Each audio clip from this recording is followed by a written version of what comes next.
Hello दोस्तों, hope you guys are doing well. तो चलिए हिडन मार्कोव मॉडल के सीरीज को कंटिन्यू करते हैं और अब आगे बात करते हैं।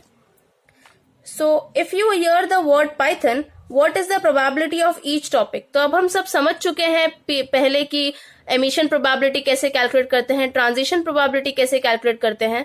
तो अब हमको एक प्रॉब्लम दिया हुआ है कि अगर आपने पाइथन वर्ड सुना तो उस केस में आप क्या प्रोबेबिलिटी होगी of each and every topic.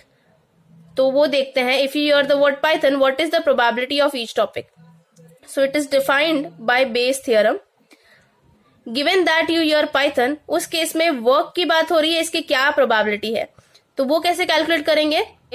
Given that work they are talking about the subject verb, Python कितने बार यूज होगा ये प्रोबेबिलिटी हम कैलकुलेट करेंगे into probability of work divided by probability of Python. तो आपको मिल जाएगा कि कितने चांसेस है कि they are talking about work if you hear word Python. Okay, now we can replace the probabilities. इन प्रोबेबिलिटीज के वैल्यूज डाल सकते हैं। कितने चांसेस है, अगर हम वर्क की बात करें तो पाइथन की बात करेंगे 0.8 probability 80%, and probability of work 1/3 अभी हमने पहले ही कैलकुलेट किया था पिछले वीडियो में, and then probability of Python is 0.3 into 2/3 plus 0.8 into 1/3. 0.3 into 2/3 represents what? 2/3 represents probability of holidays and 1/3 represents probability of work. 0.3 represents probability of Python in holidays and 0.8 represents probability of Python in work. तो work के time पे Python use हो उसकी 0.8% probability है, whereas holiday के time पे Python word use हो 0.3 probability है उसकी। तो ये सब हमने साथ में कंबाइन करके कैलकुलेट किया तो वील गेट 57%। दैट मीन्स अगर आपने सुना वर्ड पाइथन तो 57% चांसेस है कि they are talking about work. Okay, so that is how you calculate about a particular by hearing a particular word कि क्या चांसेस है कि कौन से टॉपिक की बात हो रही है। इस केस में ऐसे ही आप डिफरेंट सिनेरियोस कैलकुलेट करते हैं। चलिए आगे बात करते हैं। If you here a sequence of words, what is the probability of each topic. तो अगर आप कुछ सीक्वेंस ऑफ वर्ड्स सुनते हैं तो हर एक टॉपिक की क्या प्रोबेबिलिटी है, आने के चांसेस क्या है। So let's start with 2 observations in a row. 2 observations लेते हैं हम। Let's suppose that we hear the words Python and bear. हमने 2 वर्ड सुने in a row. What are the possible combinations? Combination समझते हैं। Python was linked to work, bear was linked to work.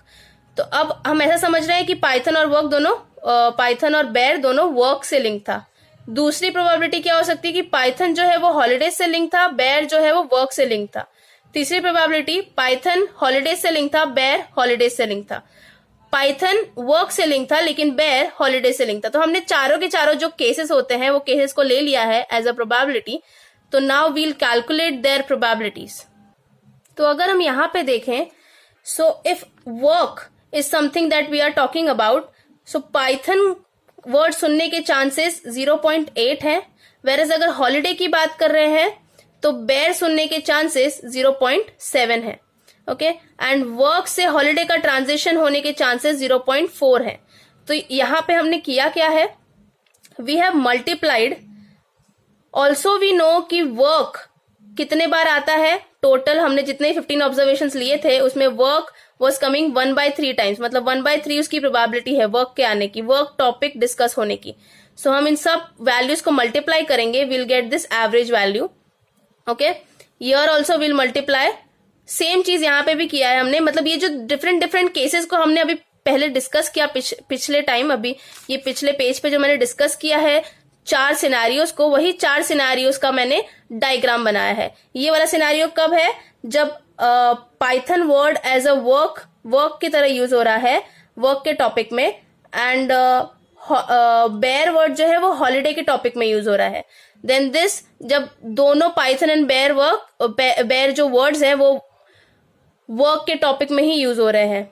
Then दोनों Python and bear words holiday के topic में use हो रहे हैं।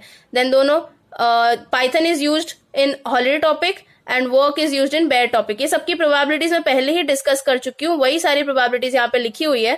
आपको बस इतना करना है, इनको मल्टीप्लाई करेंगे जब आप चारों के चारों 0.3, 2/3, 0.1, 0.2, you will get this value. Similarly for all the cases. Okay, after doing this जो सबसे ज्यादा आपको प्रोबेबिलिटी मिलती है that is basically your hidden Markov model. सबसे ज्यादा हिडन स्टेट वही है। तो सबसे ज्यादा हिडन स्टेट कौन सा है? हॉलीडेज एंड हॉलीडेज वाला स्टेट, बिकॉज इसकी सबसे ज्यादा आपको प्रोबेबिलिटी मिल रही है 0.126। Okay, therefore most likely hidden state is holidays and holidays. What if you here more than 2 words? अब अगर आपको एक से ज्यादा वर्ड्स, 2 से ज्यादा वर्ड्स अगर आपको सुनाई देते हैं तो उस केस में बहुत चैलेंजिंग हो जाएगा समझना और पॉसिबल पाथ्स कैलकुलेट करना। तो इस इशू को ओवरकम करने के लिए विटरबी एल्गोरिदम है, जिसकी मैं नेक्स्ट वीडियो में बात करूंगी। ओके, सो फिलहाल के लिए अगर आपको मेरा ये वीडियो समझ में आया और अच्छा लगा, so please like, share and subscribe. Thank you so much.